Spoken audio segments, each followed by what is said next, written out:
जय जिजाऊ जय शिवराय। तर मी कविता तुमचं सगळ्यांचं स्वागत करते आवी जिंजुर्डे या युट्यूब चॅनलवर। तर बघा संध्याकाळची वेळ पण झालेली आहे आणि पाऊस पण चालू झालेला आहे आमच्याकडं। तर बघा म्हणजे पाणी साचायलाच लागलं। तर 10-5 मिनिटं झालं तेव्हापासून पाऊस चालू झालेला आहे आणि परवा दिवशी पण लई पाऊस झाला आम्हाला, फक्त कालच पाऊस नच झाला। तर आता मला लागायचं होतं स्वयंपाकाला। तर बघा आज 9वी माळ आहे आणि रंग गुलाबी आहे। तर बघा दिवा ते लावून पूजा ते करायची आहे। आणि तर तुम्हाला माहितच आहे की आज 9वी माळ आहे आणि आज सकाळी 2 माळी घातल्या ते मी। तर 8व्या माळीला माळ नसते घालीत त्याच्यामुळं तर आज मोगरेश फुलाची आणि चांदणी पाठाची फुलाची माळ घातली ती। आणि आपलं धन पण बघा किती वाढलेलं आहे।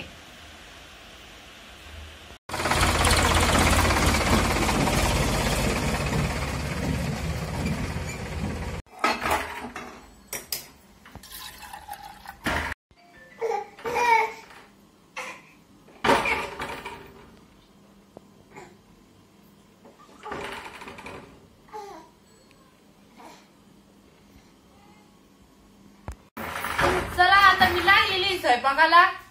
चहा पाणी पण झालं आणि सगळी चहा पण घेतला आणि आता लगेच म्हणलं स्वयंपाक करून घ्यावा। तर आरती जायचं राहतं तुम्हाला तर माहितच आहे, नवरात्रामध्ये किती गडबड होती स्वयंपाकाची। तर स्वयंपाक करून पटकन जावं लागतं आरतीला। आता लागलेली गौरी शेंगा नेसायला, कारण की आज मला कोरड्या गौरी शेंगा बनवायच्या आहे। तर गौरी शेंगा नेसून घेऊ राहिली एकदा। आणि शेगडीवरती ना शेंगदाणे पण टाकले ती भाजायला। तर आज आता मस्तपैकी आपल्याला कोरड्या गौरी शेंगा बनवायच्या आहे आणि त्याच्यासोबत चपात्या।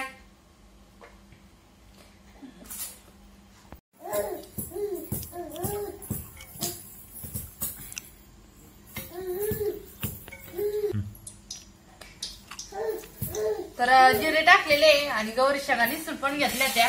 तर त्या पण पाणी टाकले गौरी शेंगा धुवायला। तर प्रवीण घेतलेला आहे थोडासा आणि हळद। तर गौरी शेंगा चांगले धुवून टाकायचे, आपल्याला कोरड्या गौरी शेंगा बनवायच्या आहे।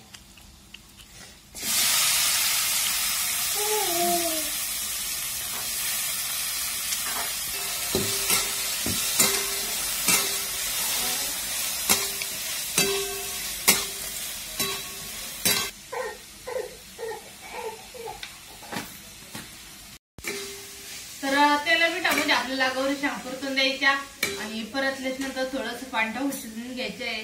तर इकडे माझा मसाला काढून राहिली मी। तर शेंगदाणे पण भाजून घेतले आणि आता मिरच्या पण निसून घेऊन राहिली।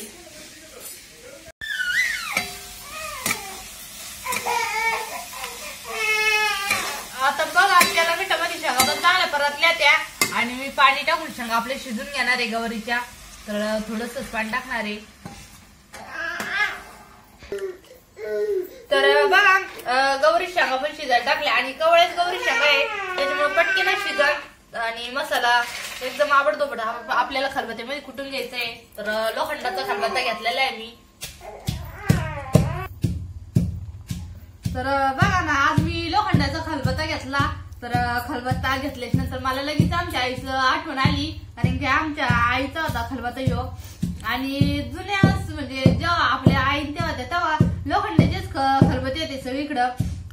आता तुरळक ठिकाणी दिसत फक्त खलबत्ते लोखंडाचे, आता अल्युमिनियमचेच निघलेले खलबत्ते।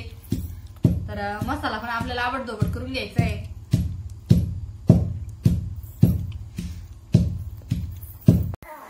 बघा मसाला पण आवडदोबड खलबत्त्यामध्ये कुटून घेतलेला आहे आणि इकडे आपल्या गौरी शेंगा पण शिजत आल्या त्या। तर म्हणलं मसाला टाकून आणि मसाल्यामध्ये काही शिजतील। तर लगेच मसाला टाकणार मी, म्हणजे आपल्या मसाल्याचा जो कच्चापणा आहे का तो पण जातो आणि शेंगा पण एकदम मस्त लागेल खायला मग मसाला त्याच्यामध्ये परतल्यावर।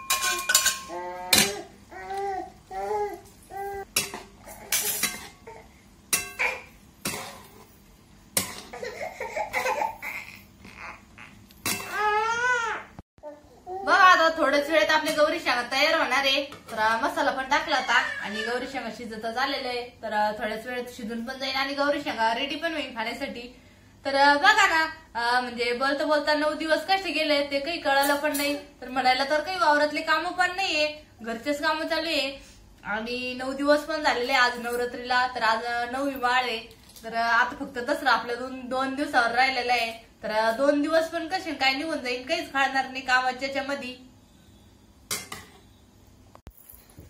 आता म्हणजे गौरी शेंगा ऊस तर म्हणलं पीठ पण मळून घ्यावा आणि चपात्याला लागावा म्हणजे मग पटकन स्वयंपाक होता. असं जरा केलं तर एकदा भाजी जरा करून घेतली ना नंतर चपात्याला लागायचं तर पटकन आवरत. आणि आज म्हणजे थोडं स्वयंपाक करायचं मला, कारण की आमच्या देवीच्या मंदिरापाशी आपले मीना काकी त्यांची पंगत आहे, म्हणजे आज शब्द नाही फराळात तिथं. तर त्याच्यामुळे थोडासा स्वयंपाक करायचा आहे.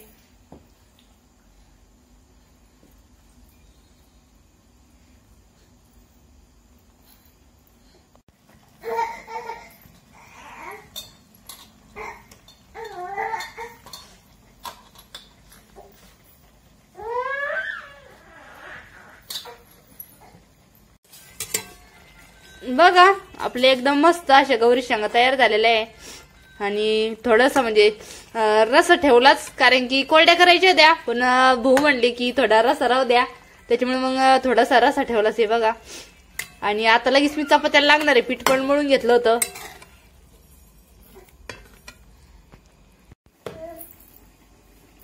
बघा आता लागलेली चपात्याला आणि गॅसवरच चपात्या करायचे आहे, कारण पाऊस पण चालू होता. आणि सगळ्यात मेन कारण की संध्याकाळच्या टायमाला शेगडी थोडीशी डिम राहती, लाईट फॅन ते चालू राहतं, त्याच्यामुळं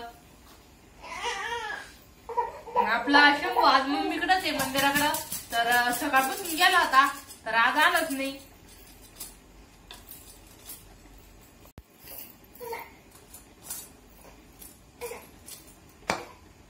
तर म्हणजे शंभूला सोनपापडी खेळायची दोघं जण, तर त्यांना दोघांना सवय लागली खेळायची ना. आता आहे ना तर सोनपापडी नाही, त्याच्यामुळे त्याचं काही लक्षच लागत नाही.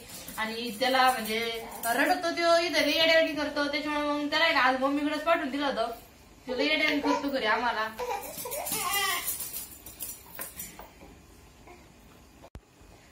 तर बघा ना आता 2 दिवसावर दसरा आलेला आहे आणि 9-10 दिवसापासून आम्ही घरी होतो. तर काही कामं पण नव्हती आणि माझं तर घरचं काम चालायचं, मम्मी पण नव्हते इथं त्याच्यामुळं. आणि सगळ्यात मेन तर आता काम पण चालू होते आपले मळ्यातले, मका सोयाची कुट्टी काढायची आणि त्याच्यानंतर लालचे कांदे खुरपायला येतील. तर आता 2 दिवसच घरी आहे, तर 2 दिवस मज्जा आहे. आणि नंतर मग आता आपली मळ्यातली कामं चालू होती, तर मक्का ते सांगायला जावं लागत जाईल. आणि 2 दिवसाच्या नंतर मम्मी पण घरी येईन आता आपल्या.